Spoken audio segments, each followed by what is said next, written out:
I want to tell our group, instead of entertaining you, and this was a credible struggle for me, and I've given hundreds, if not thousands, of water presentations, but we're in a special time now.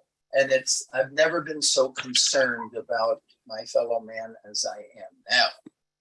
And things are happening. I'm watching the water industry, and instead of, I know what interests this this very advanced audience, and I decided that instead of entertaining you with the mystical fascination and minimally researched type of structures and cool water gadgets, I decided to focus on what health-minded consumers and biohackers and even medical practitioners need to know to effectively navigate the challenging minefield. And I've used this word many times in my presentations of optimal water for consumption and bathing. And my motivation for this decision is decades of each day working with consumers and biohackers and health professionals who are so blinded and confused by all the hype, all the misinformation, all the sales deceptions, that 90% of these people that I have observed in much of my career end up with the wrong bottled water or the wrong purification system or for drinking or the wrong whole house filter for bathing. They've never learned the rules to guide them to the right target. And it's very challenging one to hit. And I realize what a minefield just selecting your choices of water really is. And I'm just been so disappointed that there's never been a good solution. And this is my hope to start this quiet revolution to change all that. It's gone on far too long. So here we are on the first slide, HydroDAO, and we're going to talk something. Well, before we're going to pay homage to one of my favorite water scientists, Martin Chaplin, who is, the end-all genius of water structure and so on. And you should go on his website, and it's remarkable and sophisticated, but yeah, he is kind of the guy when it comes to how water combines with itself and learns about its environment. We've had Martin Chaplin as one of our Oceanside chat speakers, and we look to welcome him back again. I'm not sure if Martin's with us this morning. He lives in beautiful. Yeah. Oh, pardon? He lives in England. And Didier, yes, if you want to put a link to Martin's site. Martin is one of the foremost academics in the world living today, understanding the true science of water.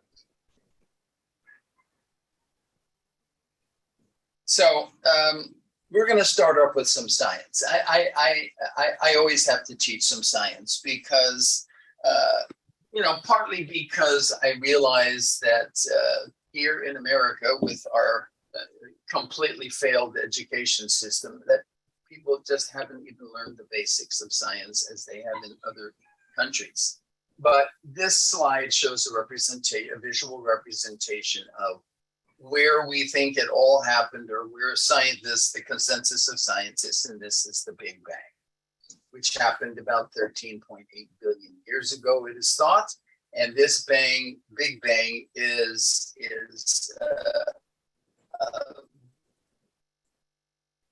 God and consciousness and the creation of the physical universe.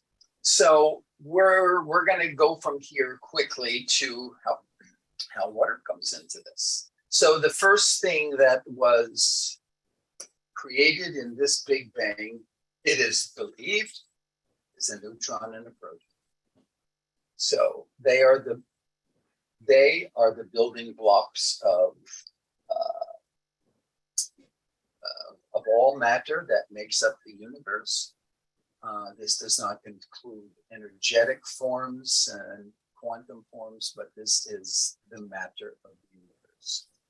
And so the first things that emerged from this neutron proton were nuclei of hydrogen and helium that went out and we don't know why and how, but in search of something to balance them and their polarity, and those were electrons. And so we ended up with hydrogen and helium as the first hydrogen, actually, I should say hydrogen and helium and their isotopes, such as deuterium and hydrogen 4 and 3.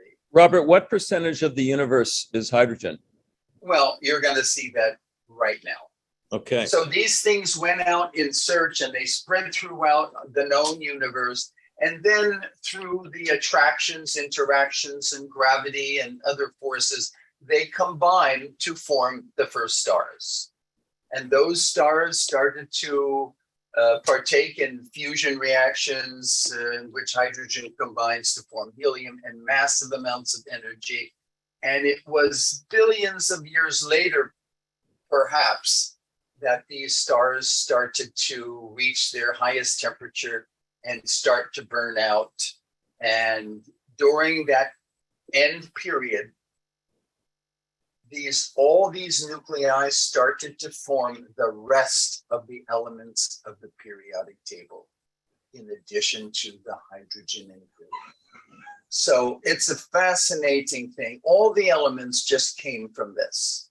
So here we have that if we are measuring the mass of the universe, 74% is hydrogen, believe it or not, and 24% is helium of the known universe right now. That means 98% of the universe are these two gases. And the other 2% are the other 90 natural elements. Like, wow. So we were fortunate to be in an area called the Milky Way, and which had one of the surviving stars called the Sun. And through all the debris and matter that was forming and dust and so on, together through gravitational and other forces, and we got the formation of Earth about 5 billion years ago. And that Earth was composed of, here it is, the periodic table of the elements. Everything that's matter in the universe is composed of just these 92 natural elements. That's it. This is all you get. And everything is, all of us are composed of just these 92 things in very creative forms. And then about 4.5 billion years ago, comets and rock and ice bombarded the Earth in what is, astrophysicists and cosmologists and other scientists call the Great Heavy Bombardment. And this delivered these objects that were comets, asteroids, meteors, were significantly of ice, as well as the other elements of the periodic table. And this ice bombarded Earth for about 100 million years, it is thought, to deliver what we now call the blue planet. Are you in the scientific camp, Robert, that the source of water on our planet has come mostly from meteors? Well, let's just say cosmological objects, yes. Now, a portion of the water is entrained in the deep Earth, typically greater than 400 kilometers, which is I will refer to later on as primary water. And that is really, compared to the oceans, a very small part of the water on Earth. And that's like the water of hydration. And it's continually formed with some very interesting reactions that go on. Anything else on that, Stuart? Okay. So, and this is kind of the beginning. I'm setting you up for where we emerged and our progenitors emerged, and the solid elements of the earth dissolved in that water that was brought to it and ended up with the primordial ocean, as scientists typically agree. And then there were, of course, many reactions going on under the sea, deep in the rock, all the heat, and the volcanic vents put out organic molecules, etc. And so here's what we had about 3.8 to 4 billion years ago. Here's what happened. You had a solution of the periodic table of the elements. You had organic molecules from volcanic sea vents. You had an atmospheric mixture of hydrogen and methane and ammonia. And then the electric, magnetic, photonic energies that were beaming in from all over the universe. And the result is that it is believed that all kingdoms of life, and these are the 5 kingdoms of life, evolved in this primordial ocean. And the first were microorganisms, and then what we call evolution occurred. And this is the story of evolution. On the left-hand side is when Earth, and then you see there's the first red line where water covered Earth, and not too long after, the primordial ocean formed and cellular life began. And then, a long time later, at the 3 billion year mark, we started to form land mass. It started to evolve up from the ocean in volcanic events, etc., and earthquakes, etc. It was a pretty wild period. We wish we had a camera there. And so then evolution took place from that 3.8 billion years right to about 750 million years, when life, some species of life, some kingdom of life left the ocean. So for that period that's within that blue rectangle, all life existed solely in the ocean. All the kingdoms, all the evolution occurred right there in this salty sea. And you have the agreement of virtually all of the world's most famous physiologists who confirm and believe this. And at the very end, you see a faint, maybe you don't see it that clearly, but there's a faint, slightly darker brown line at the end. And it has a figure at the bottom of the chart of a humanoid walking, and that brown line represents our influence on this whole 5 billion year experience on planet Earth. So this is one of my favorite things to teach people, especially doctors, that nothing influenced the origin, design, structure, and function, cellular life through more than the sea. It was the every, only, all. So it is, seawater is the medium and architect of all life on Earth. So part of this inheritance from this story I just explained to you is the fact that 60 to 7%, all of you know this already, and many of you have far greater expertise in this than I do, but 60 to 70% by weight of our bodies are functional fluids: the blood plasma, the interstitial fluid, the lymph fluid, everything evolved from the sea. And that is what we are composed of by weight. And what about the womb that we're born in? The womb, the amniotic sac that we are born in, is ideally, of course, it just doesn't happen anymore. And that's why women are having such trouble having children, for quite a while. And every time there's an epidemic, a pandemic, and so on, such as the influenza flu in 1918,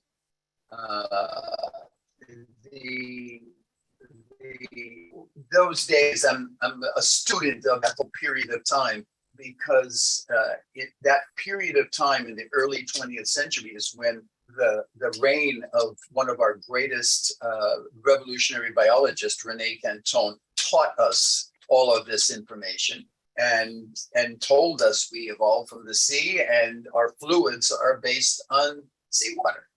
And the amniotic fluid is very similar to seawater, yes? Yeah, no, but here's the takeaway. Here's the important part.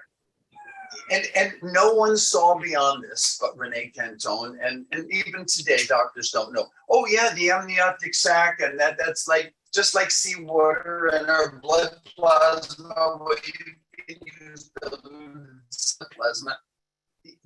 Yes, you can. But the point is, we don't use seawater. We don't have the elements of the periodic table in either our blood plasma or the amniotic sac of the fetus, and therefore this is where problems begin.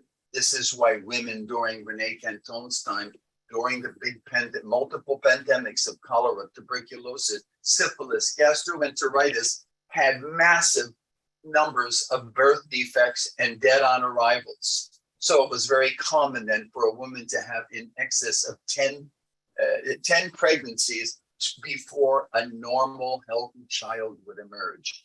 And Rene Canton changed that forever by 1915 by administering seawater to people who could not have babies, and 98% of the women, this is during the prenatal period, to change their amniotic sac to an ideal duplicate of the primordial ocean.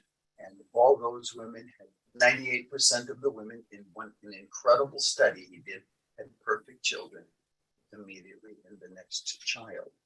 So this is something now that's become very popular that emerged, and that is that even though we're 60 to 70% fluids by weight, the fact is that about 99% of our body, if we select what its molecules are, if we line up, okay, here's water molecules, H2O, here's lipids, here's sugars, carbohydrates, amino acids, 99% of the molecules that make up probably most animal species are.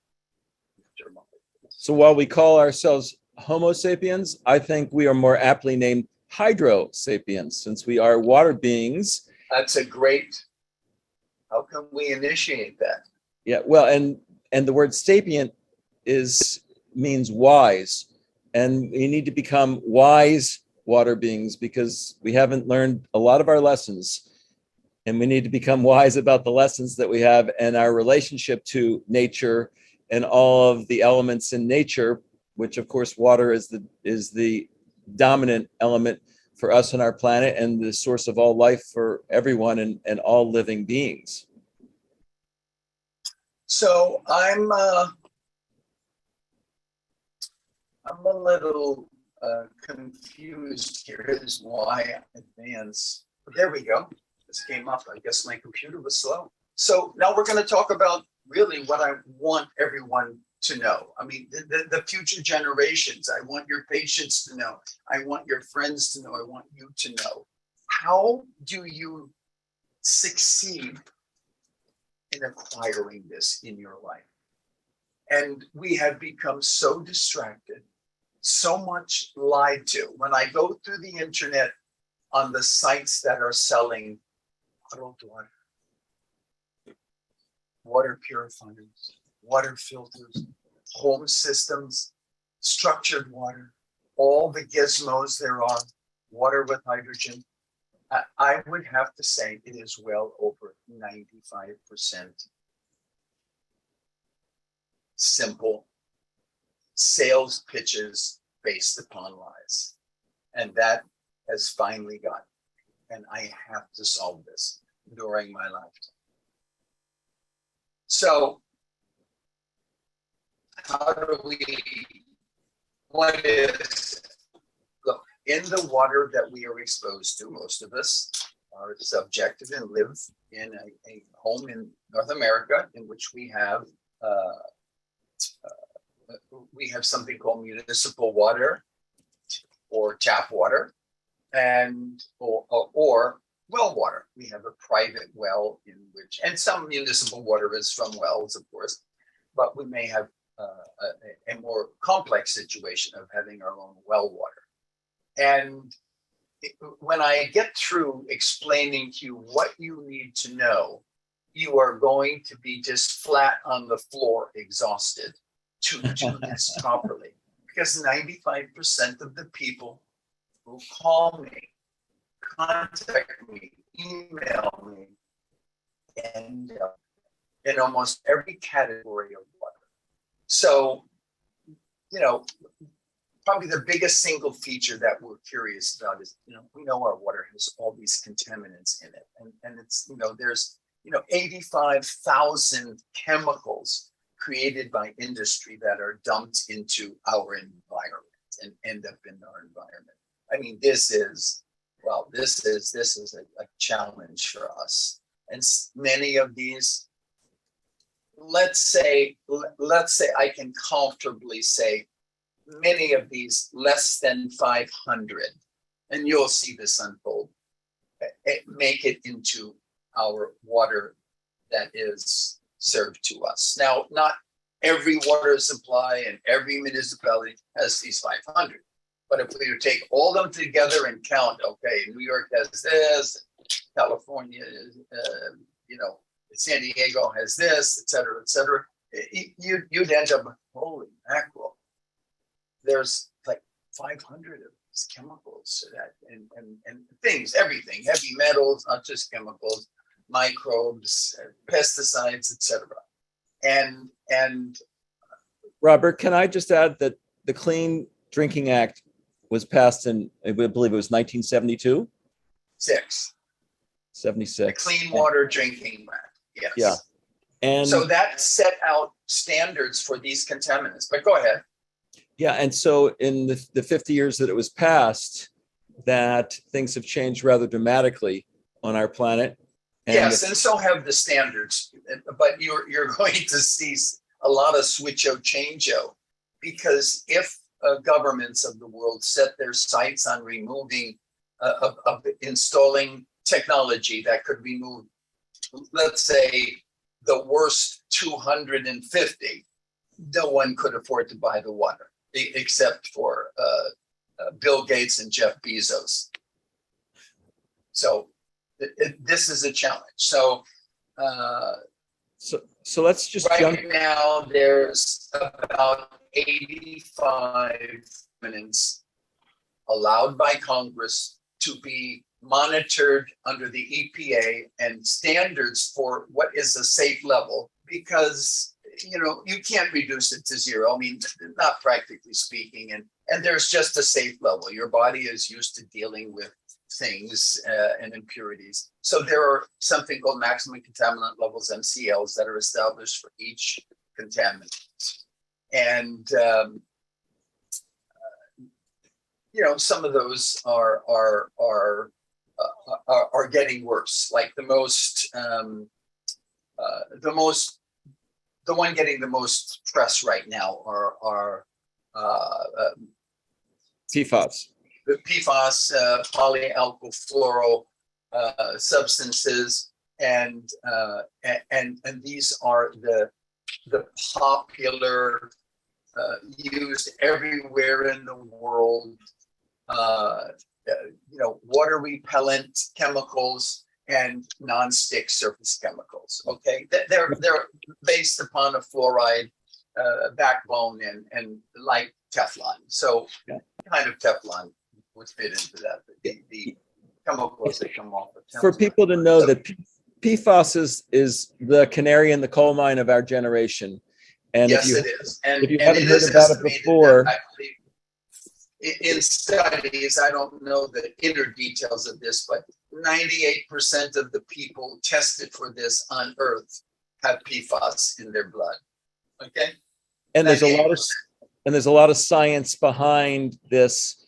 So what PFAS, as Robert said, was introduced in the 60s as a water repellent for Teflon and Scotchgard, and it's fire retardants, and it's in everything. It's in the plastics. It's just everywhere on the planet right now, and there is significant amount of concern about this because of you name it, the health concerns this has caused and cancers this has caused. Oh.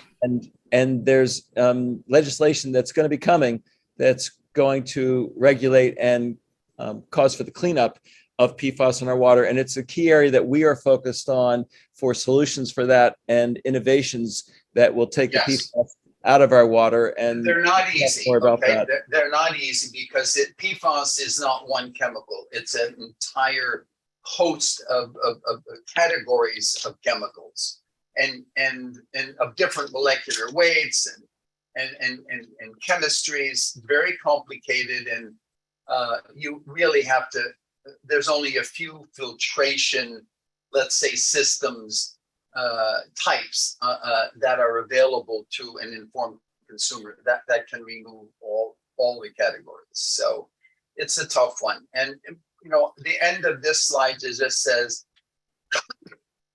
I actually mentioned the two methods that are really in a special category of their own, which is distillation plus activated carbon and reverse osmosis membrane separation, it's called, plus activated carbon, are the reigning methods for removing every category of chemical from water.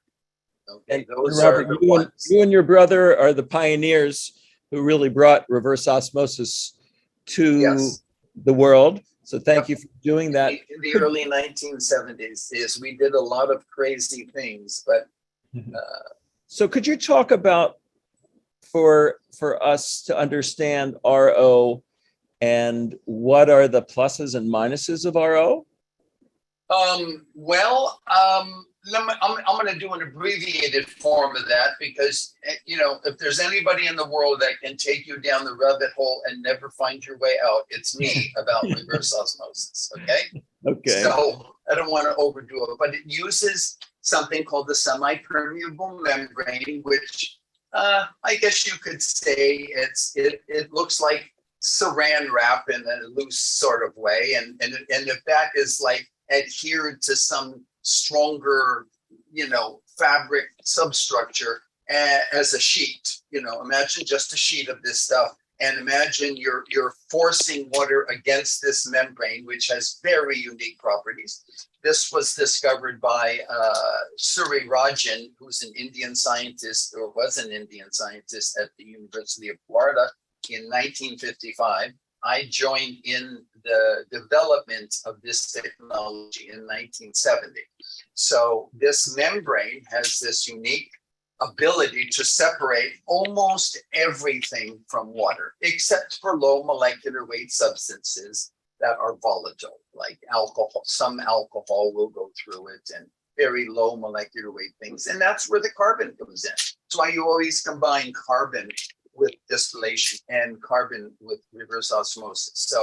So it separates it, and then what happens to what it removes? It stays on the surface and it's rinsed away, and that rinsed water is disposed of. So to make reverse osmosis work properly, you have to dispose of some water to, which is called reject water, an appropriate word, and it's discarded and down the sewer, down the drain, something. And microbes will typically eat what's in there over time. But this is that enough for now? Well, I think there's an elephant in the room, and that elephant is to talk about how much water is discarded. And so what really happens with the amount of water that? Okay, so reverse osmosis is very versatile. So, and if you want to really like the most sophisticated RO systems for, say, reverse osmosis systems for industry and so on, you will extract up to 9 gallons out of every 10 gallons you put into it. Okay? Are you following? 90%. So then something that's more challenging, if you want to desalinate seawater, you can do it maybe with 80. You can extract in a modern seawater plant 8 gallons out of every 10 gallons. The other 2 gallons, which we call the reject water, is sent back to the sea and just disappears in a much greater volume of water. And there are concerns about that sometimes because it adds heat back into some degree of heat, and it adds some degree of contaminants back into it. But the sea is a pretty big place. And then we go down into like commercial RO systems, which typically operate at 50% recovery. So that means 5 gallons, maybe 50 to 75%. So 5 to 7.5 gallons out of every 10 covered by the membrane as pure water. And the other 5 or 2.5 gallons is discarded. And then we have the home reverse osmosis system. And I'm going to pick up what that is because the EPA has become a little bit concerned about the amount of wastewater of very inefficient home reverse osmosis systems, which can operate at 10 to 20% recovery. That means only 1 to 2 gallons out of every 10 is recovered as pure water or separated as pure water. Yeah. So the EPA just weeks ago came out with a new program to monitor and have standards for the amount of wastewater that an RO, a home RO, say, or a home or a small point of use, we call it, RO system can do. And what's interesting is that we have the most efficient high recovery RO system in the world right now, and it recovers between 6.5 and 7 gallons out of every 10, almost like a sophisticated industrial system. And we'll talk about that if we have time, and I'll show it to you because I just got this system and have been using it for 3 days, and I have it here right on the table next to my computer. Fantastic. So I just want to make this clear for people to understand that a lot of people have in their homes either a whole home water purification system that's usually RO. No, almost never. Whole home RO is 0.01% of point of entry water treatment for the whole home. Almost nobody. I mean, you're looking at, you'd have to pretty much be in the millionaire category to afford the cost and the things you have to do to your home to accommodate RO water. So it's very not popular, too expensive and very expensive to maintain. Well, what about all the under sink RO systems? No, well, that's an under sink. That's a point of use. But what you mentioned point of entry, the whole house. Yeah. Well, okay, I know a lot of people that have that, but so for people that have the under sink and it's an RO system, for them to understand that the amount of water that they're taking from the tap to purify for whatever they're drinking in their home, that they are, I'll call it sending back or wasting and throwing away somewhere between whatever, 8 gallons. 80 to 90% sometimes. Yeah. And so I don't think most people understand that and know the lack of efficiency and the amount of water they're wasting, particularly for us in the West Coast in California. But let me put it in perspective too, because the amount of water that you are processing per day, and let's say you're throwing away let's say you're throwing away 25 gallons or 50 gallons, okay? So when you talk about throwing away or discarding 25 to 50 gallons, before you lose sleep over that, you have to consider other things like conservation, using special shower heads. Your toilet wastes much more. In a family of 4, the use of the toilet would be much greater than the RO system, okay? So even with the kind of surprising inefficiency of typical under-sink RO systems, when you start considering other things, you look at those first, because there's a lot of things to do in the conservation of water before you start addressing your RO system, okay? But I'm happy the EPA did this. I've always been a critic of this, but so be it. They're now addressing it now, and I'm kind of part of this whole movement. You bring up a really important point that I think most people would love to understand, is about the water that we shower and we bathe in. Yes. How much of that water is affecting us, and almost what is the comparison of the drinking water we have every day to the amount of water that we take in through our bodies through bathing and showering? Well, the amount that we use for drinking and food preparation compared to what the rest of the house is less than 5%. No, I'm talking about the amount of water that we ingest in our bodies. Yes. By showering and bathing versus the amount of water we ingest by drinking the water. Meaningless. These things that you take in a liter of water through your epidermis is just all bunk. You do not. Forget about that. So for you, it's not a critical concern to treat your water? No, but the point is you don't have to shower in a 2-gallon a minute stream of water, okay? And probably 90% of the water, like 2 gallons a minute, is like a typical good American shower, okay? And I've been in homes in which they have 10-gallon a minute showers, 4 shower heads coming at you at all angles. I've seen it all. But the point is, you can, most of the world probably uses 0.25 gallons a minute to shower in. I'm not talking about America is an affluent industrial country, and we waste a lot of water. And I'm not talking about quantity, Robert. Huh?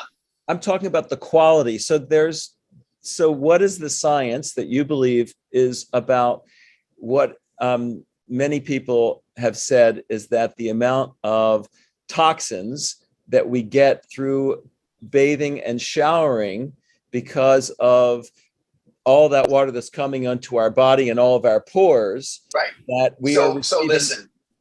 So you take it through of course you take some contaminants, but there are very few that make it through the epidermis, okay? And like one thing people like, 9 out of 10 customers think you take fluoride through your epidermis, and no study has ever shown that you can take fluoride through the epidermis. So the other route of entry is by breathing the aerosol particles of water, and that's also minimal. And there's only certain contaminants that can make it through the epidermis. And because your epidermis is like an RO membrane, only low molecular weight things make it through, like trihalomethanes and things that you inhale that are in a vapor state. So there's a lot of misinformation that you've reflected here about what contaminants you take in. You don't need to ingest most contaminants when bathing and showering, but there are some very important ones, especially if in your family there are girls of childbearing age. Then you get a lot more serious about what you allow them to be exposed to. That's when you go into gear, because something like disinfection byproducts such as trihalomethanes are linked to miscarriages, and every other woman's having a miscarriage these days. Okay, so just getting back to this point of shower and bathing, you don't believe that there's great health concerns that you have to have a water purification on your shower or bath water? I do. Not on your shower. I have a whole section here that please do not buy a shower filter unless you are so bothered by just the smell of chlorine, and some people are, but you have to do way more. A shower filter, first of all, it's one of the most lied about and fabricated water treatment devices there is. Everyone lies, and no one is there to monitor them. It's a big problem in the industry. But I'd say I don't know of a shower filter that does not lie about its performance. I mean, crazy lies. And a consumer, and that's why I'm here. A consumer, it doesn't even question it. Oh my God, it removes, like they said, it removed like 23 chemicals. Yeah, no way.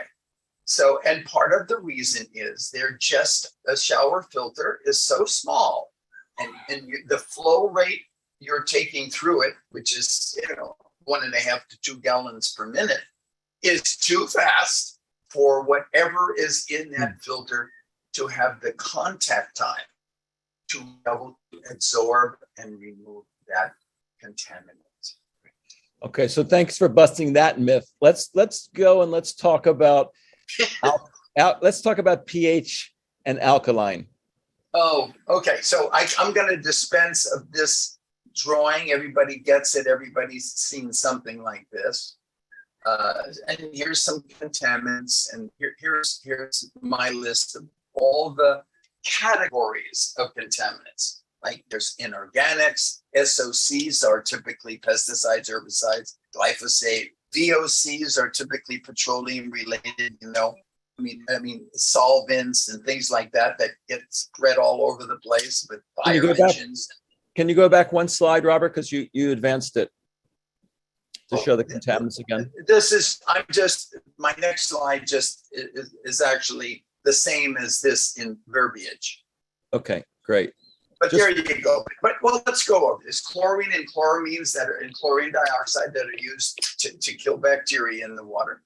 THMs are chemicals that are generated because those disinfectants react with organic matter in the water to form carcinogenic and miscarriage-inducing THMs, total trihalomethanes. And they're in this category called disinfection byproducts because they result from disinfectants reacting. Then there's fluoride, and then we could talk a whole show on that.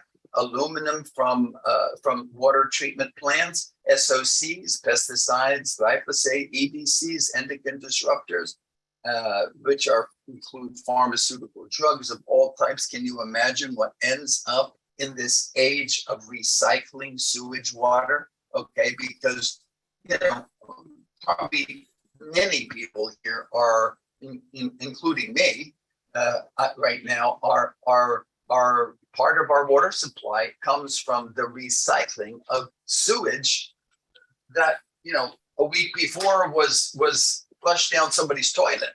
Can you imagine how many drugs and things are in there? And so now, do they remove those? They do a very good job of removing those, and they have to meet the same standards that the EPA said. So it's not bad, but there's energetic aspects of that aren't good. And then there's PPCPs. Those are personal care products.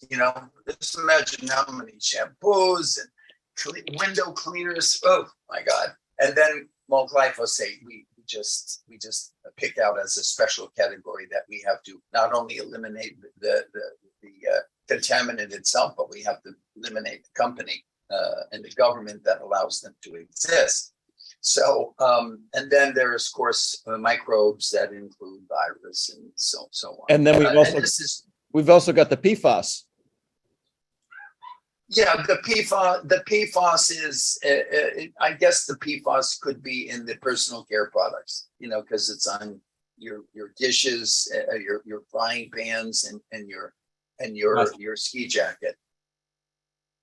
So any of these slides, you know, I'm happy to supply some of these slides for you, and you can post them and let the people have these slides. Yeah, people have been requesting they want to get these slides. So yeah, if you'll share them. I can't release all of them, but anyway, that's something. So please start your education here. A point of use water treatment is a device or a machine or mechanism that uses some technology to treat water for drinking at a particular location. So it could be a filter of some kind hooked to your refrigerator. That would be a very crude and ineffective one. It's all the way to a reverse osmosis system. And I have my thoughts that are very critical about point of use reverse osmosis. And then there's point of entry systems. This does all the house water, and there's many reasons for doing it. One is to protect you and your children from contaminants in the water when bathing or showering. But point of use treatment can change a lot of other things. One, the right point of use treatment can be designed to protect your appliances, like your dishwasher, like your water heater, etc. And also to reduce cleaning chores, because if water is very hard, it really creates a problem and ruins appliances, etc. So the point of entry, basically the ideal home on, let's say, low quality municipal water, and you know, virtually all Southern California is low quality municipal water, basically should have both a point of use for drinking water and a point of entry for whole home water treatment. That's the ideal.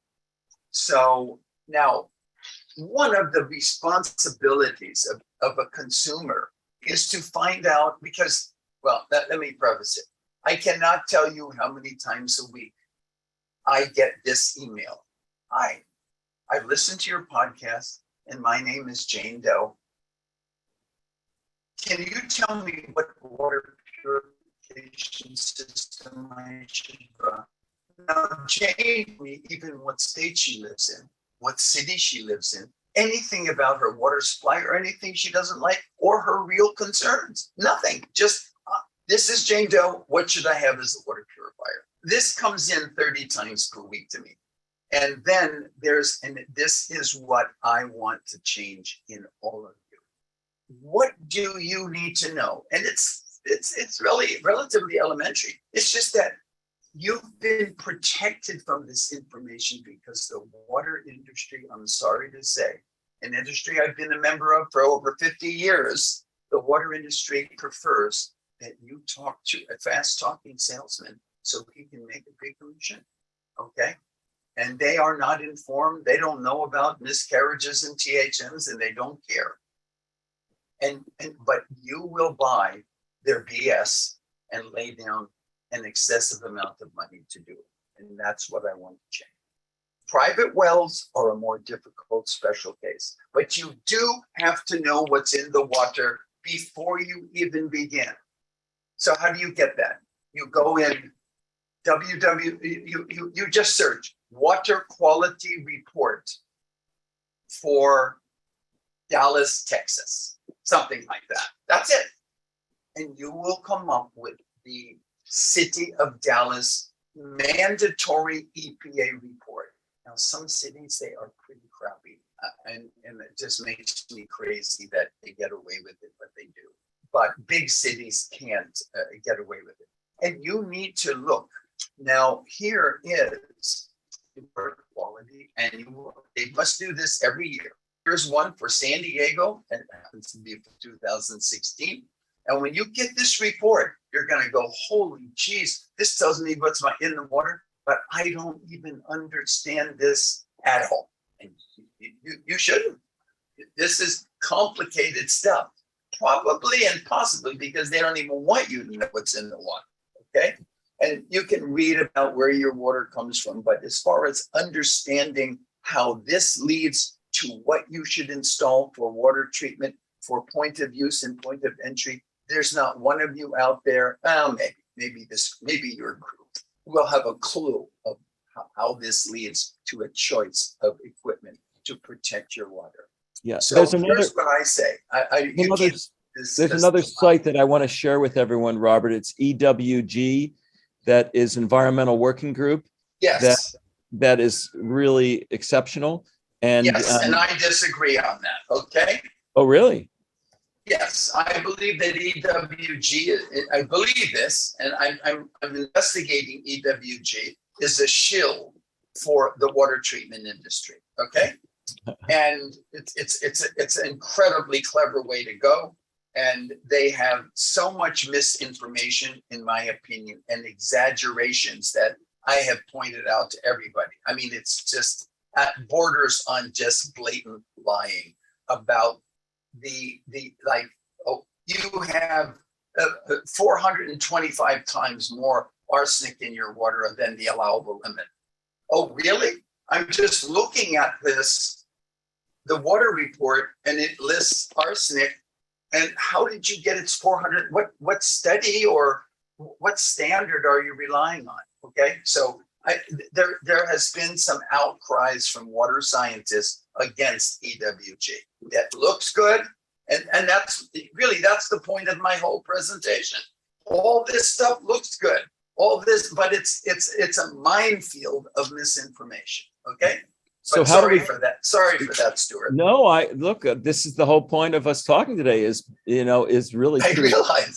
realize let's bust these myths. So can we let's get to the point of okay? What do you want to get to? Take a look at this. So you just don't walk into Home Depot and buy a water treatment system without being armed with Robert Slovak's information. Okay, not that you can't do it and get something good there. But I can tell you one thing, whatever they're selling isn't going to meet the new standard of RO wastewater efficiency. Okay. So, be careful. The internet lies more than anything. I mean, when they say fake news, no one does it better than the industry on the internet. Okay. You showed before AquaTrue. So is that the system that you believe is one of the best systems for consumers to have for? I think it's one of the, considering its price, and this new system is, it's less than $380 or something. I think the price hasn't been decided on because it's so new, even though they have an experimental selling program. But I have one here. I've been testing it, I said, for 3 days. It's a beauty, and it's so damn efficient. It's just a magnificent, inexpensive, high performance. It has one of the best truly certified tests of the major certifiers, meaning these are the companies that establish or carry out the standards set by the water treatment industry. And many years ago, I was part of the 12-person group to develop those standards for carbon filters, reverse osmosis, distillation, softeners, you name it, carbon, everything. We sat down for 5 years and came up with those standards. And those standards are hosted by NSF, the certification company who started it, and do certification for every product related to the public, whatever, everything from pots and pans to the kitchen sink. But we made standards for water purification systems, and 2 other laboratories, one is called IATMO and the other is Water Quality Association, also can execute those standards. Now, so if you must buy products that have a official certification, which is extremely expensive. But if it doesn't have it, you are probably being lied to about the performance. Okay. So now, I just want to get. So is it the AquaTrue system you're talking about? That is. It's the AquaTrue system, and there's a new one that I'm probably at the end. I can just show you briefly with a new glass carafe. Why don't you bring up and let people see this system? And so, I mean, you're not an investor in the company. You have no vested. This is something completely independent that you found out. And so. I am not in any of the above, and I have made suggestions on its operation and stuff that have been implemented, but I will say to you that I don't know if I have to stop sharing my screen right here. So I'm going to make sure we send everyone a link for AquaTrue so they can learn about it and consider buying it. So wait until this really comes officially onto the market. So here it is. Let me see. Can't quite see it's cute as hell. Okay. And it has a big brother that was been out for over 5 years, and I've used mine for 5 years. So I have a lot of experience, but this is brand new. This is the small brothers unit, and it responded. It has a glass carafe. Can you see this clearly? Yeah, we can see it good enough. So I'm going to lift it up just so you kind of get an idea. And then here's how you do it. This hooks up to nothing. You can assemble, there's no assembly. Works. You can get it working in 5 minutes. Great. So it has a little cover and the little reservoir.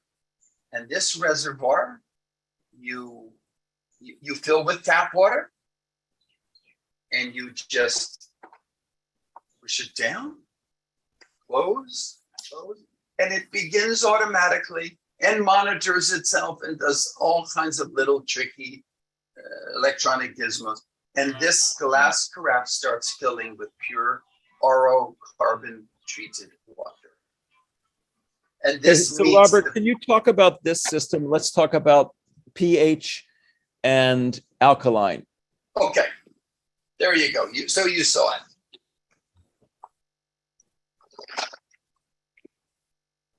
Now, I mean, this is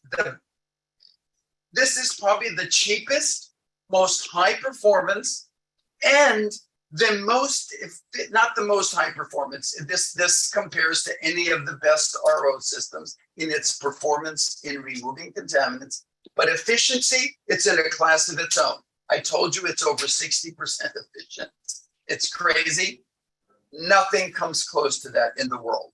Okay. So Robert, can you put your screen up so we can see your face, because you pushed it down to look at the machine.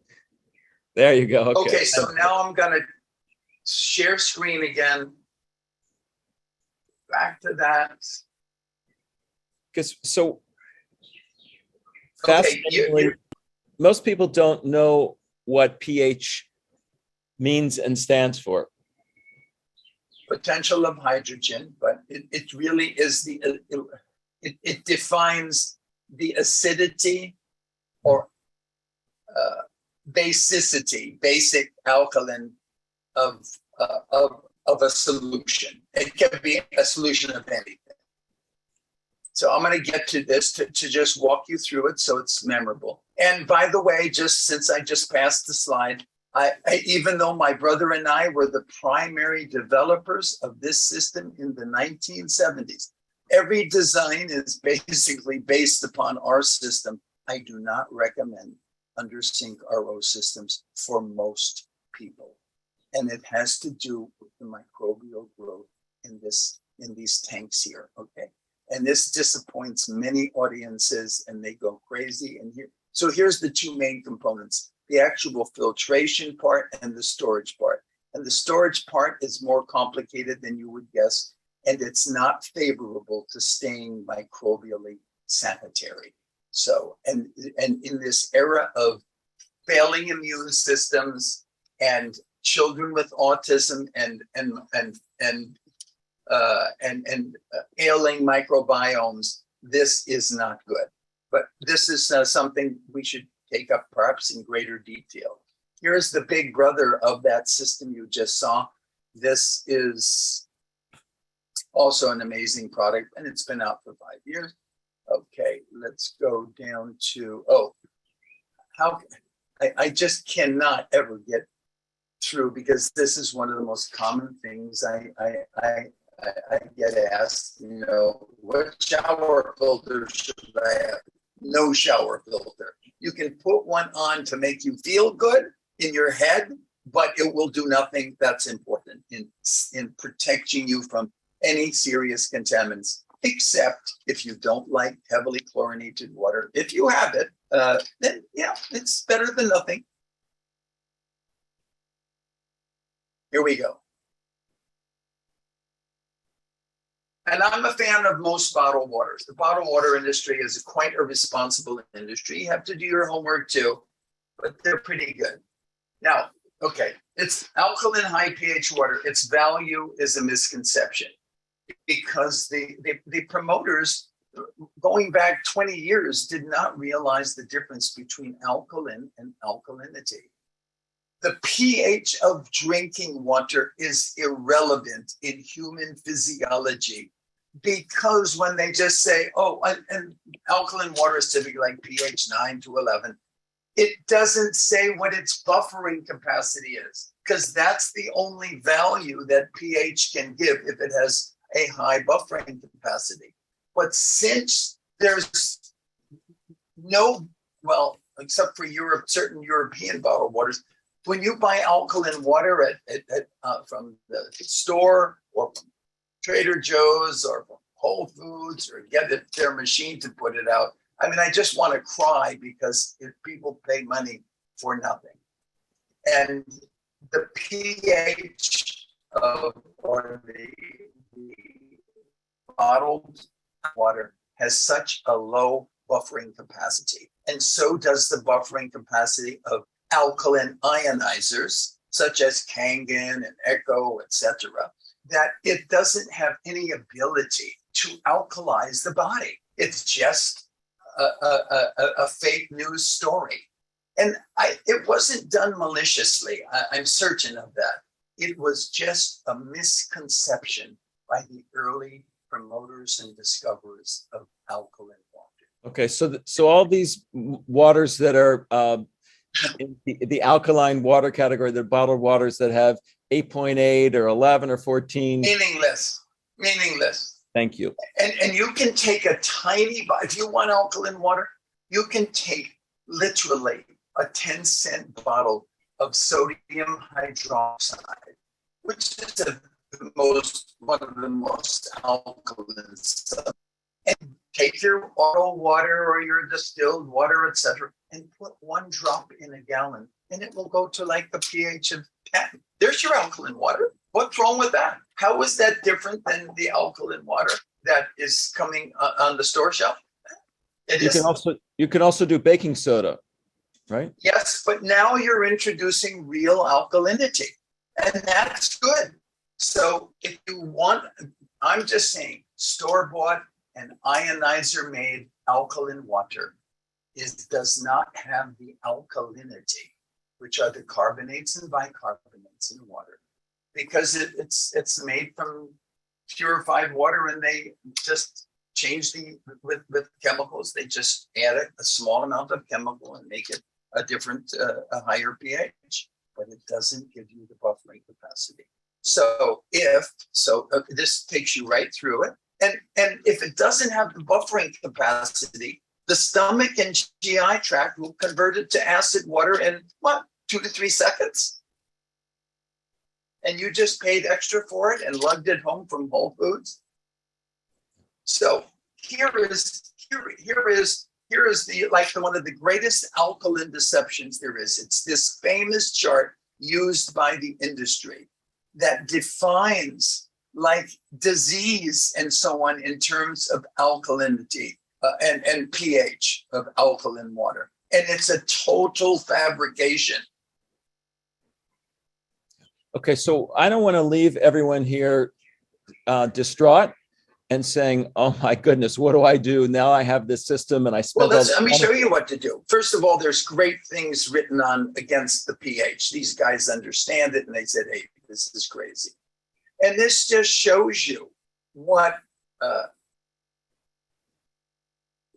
various alkaline devices, okay, added.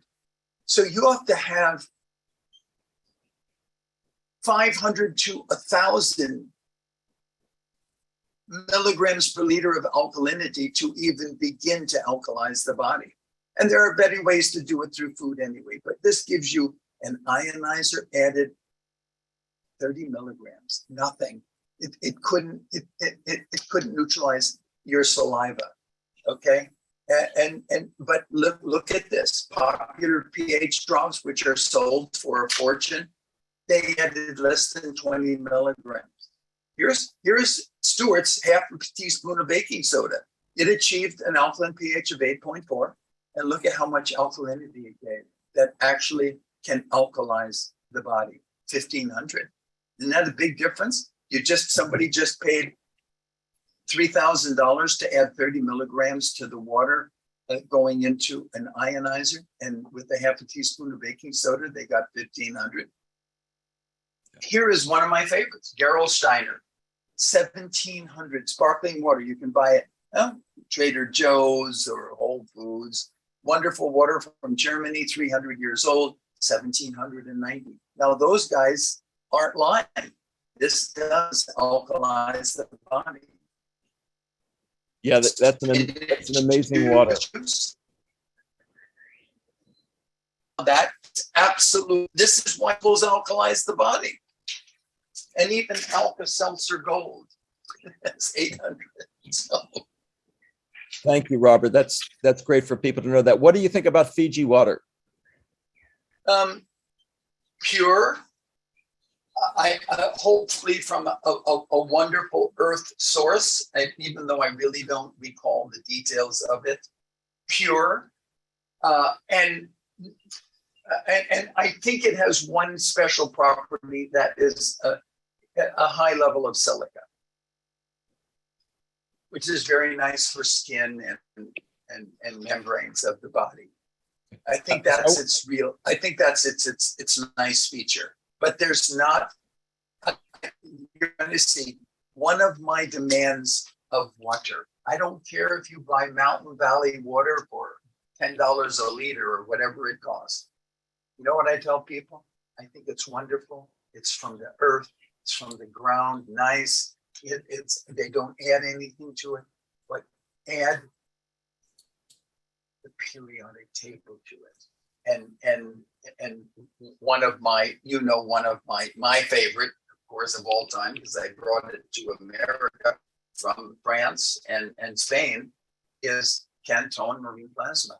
And Canton marine plasma is the periodic table from the sea, because the sea is what hosted evolution. It's the perfect addition. So I don't care what water you're buying, even if you're still buying alkaline water and you're hooked on that concept, please put some minerals in it that mean something. The entire periodic table, basically.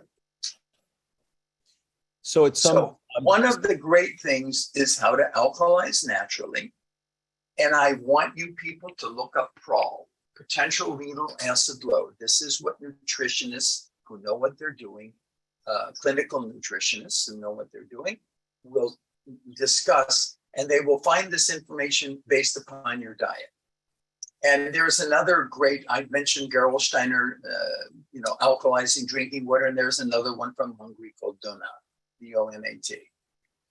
And also, as Stuart said, he said baking soda, but it's better to have a variety of minerals in that. So there are nice mixtures of alkaline mineral powders. We have one at Water and Wellness called Active pH Restore. We are just getting a whole new supply in.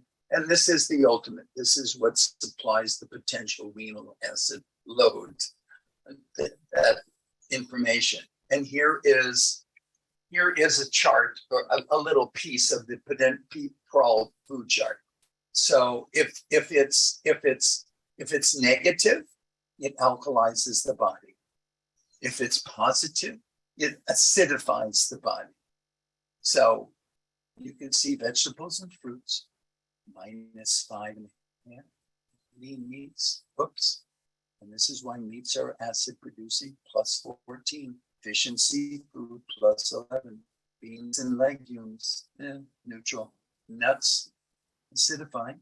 And gluten-free grains and flours, slightly acidic. So look up PRAL. It's a wonderful piece of knowledge. And here's some of those alkalizing minerals that you can add that number of companies make as a powder, and you just add it, and anything you can add it to your coffee. It's a very nice, nice treat.